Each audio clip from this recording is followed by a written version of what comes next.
Hello, everybody. Yuzen, episode 2. Some chats about living a good life. Something I think we all care about. So, what if you believe that you only live once?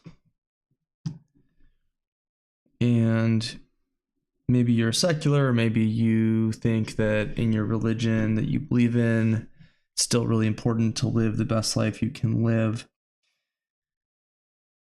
But you only have one life here. How do you figure out how best to live that life? A lot of what I'm talking about in this series. And I think a core, if not the most important part of that, is happiness. The Greeks called it eudaimonia. Happiness is the key to a good life. But what does that mean? Because on a kind of superficial level, if life is just about pleasure and pain, the seeking of pleasure and the avoidance of pain, then doesn't it make sense to just kind of be trying to maximize the absolute height of pleasure via pharmacology, illicit drugs, risky behavior, and maybe is happiness the delta between the lowest lows and the highest highs? I'm going to come back to contrast and how important contrast is in a good life later. But how do you figure out the balance of maximizing pleasure, maximizing happiness, and minimizing pain and suffering? Well, I don't think it's a short-term thing. I think that it's true we can always walk outside and get hit by a bus. Maybe unlikely if you're in the middle of a place without roads. But there's always the opportunity for something to go awry, for our lives to be cut short, for an accident to happen, or sickness. These things get people far too early in their lives. Bring up some 2015 ripe from Viet Sun tea late in the evening while I'm filming this. Let that hang out. So how do we calculate happiness? What to go after?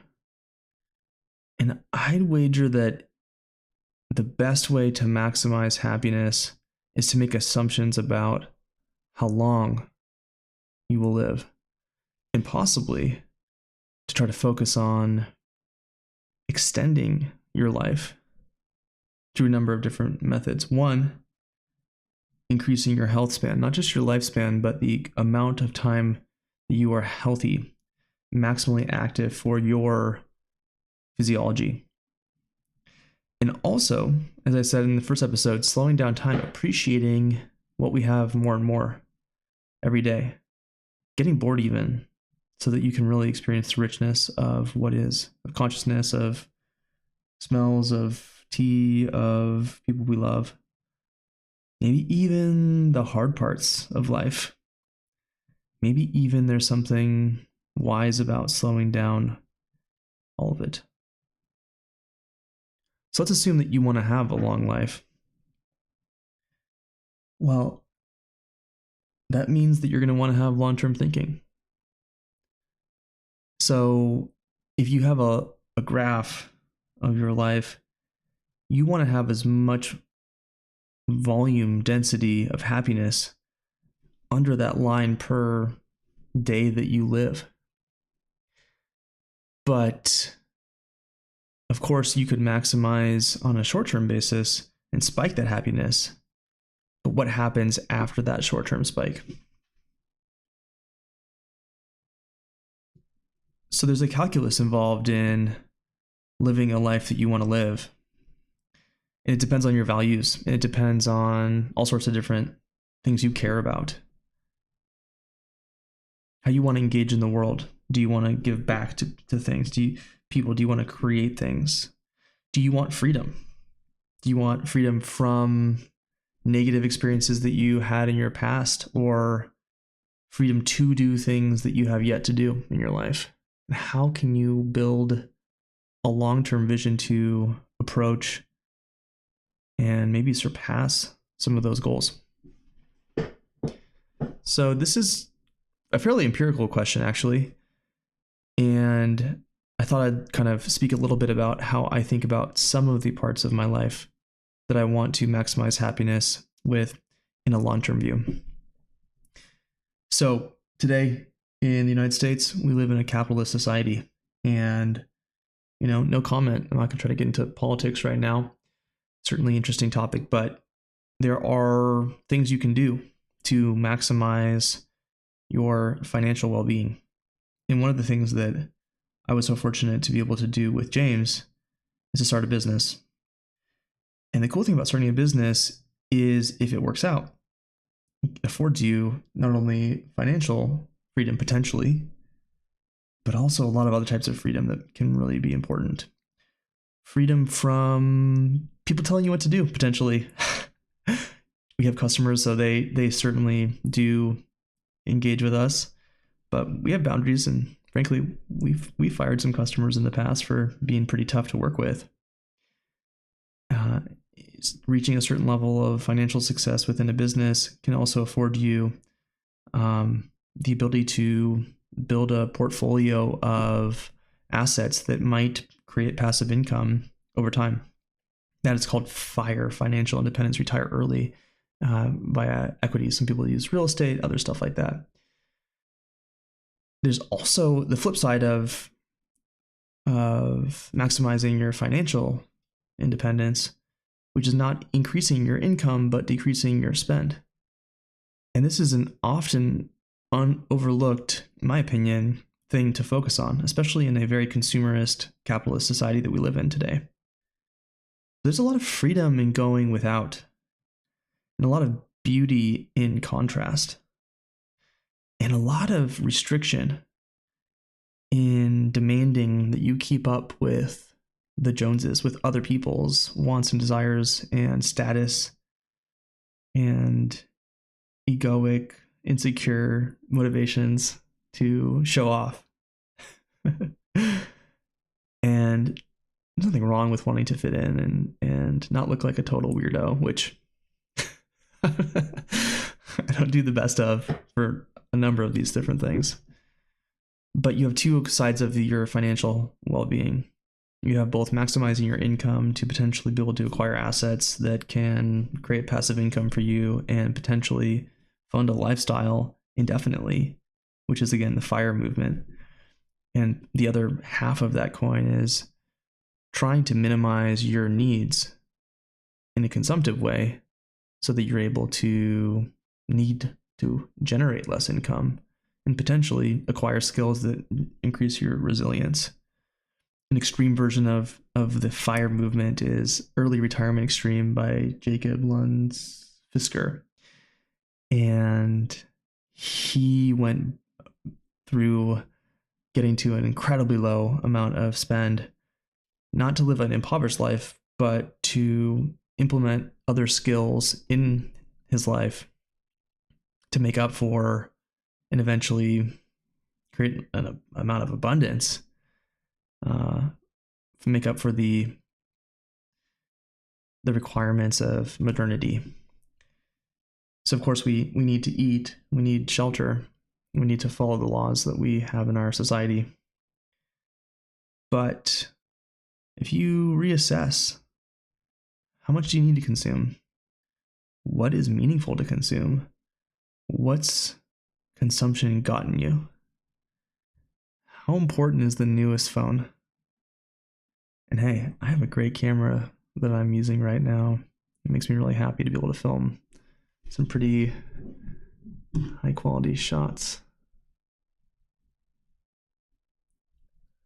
in here. I'm not against consumption. I'm not against owning things. Certainly, I'm not a minimalist. but there's something about being particular about what you bring in your life. Because things, people, status, they have inherent requirements that and maintenance that we have to keep up with. So maybe the biggest house you can afford is not the best choice. Maybe the smallest house that you can live in so that you can go outside and explore is the best choice. And I don't know for you, these are values questions, but there's a calculus here. It's an empirical question. How can you maximize your goals while playing with the knobs and levers and the cogs of the machine that we have available to us that are all very transparent? That doesn't take very much time to figure out.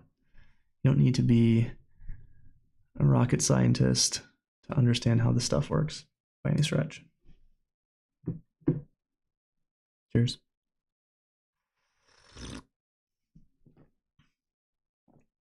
And same deal with health. And I'm not great on this one. I'll admit my sleep is terrible. I carry a bit of extra body weight. But what's a good life when it comes to interacting in the world with your body? You have a kid, you want to be able to chase your kid around and play and giggle and tickle and laugh. For how long? What do you want the last decade of your life to look like physically? Do you want to be able to perform in a triathlon? You want to be on the couch? Or maybe not a triathlon, but you want to be able to get up off of your knees to play with your grandson or granddaughter. What do you want your whole life to look like through your body? Are you going to take care of yourself? And how?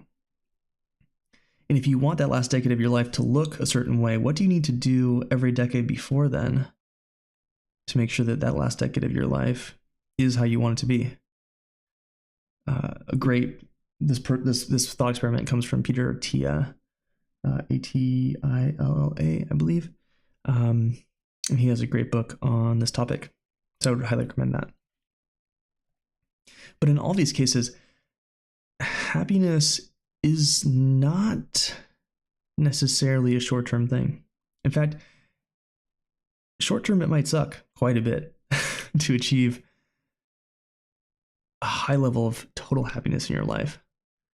And it's true of the business. Certainly when James and I were beginning this business, we spent a lot of late nights, a lot of weekends, a lot of failure and attempts, all calculated with low risk, frankly, but a lot of work. So the question is, what is that work worth?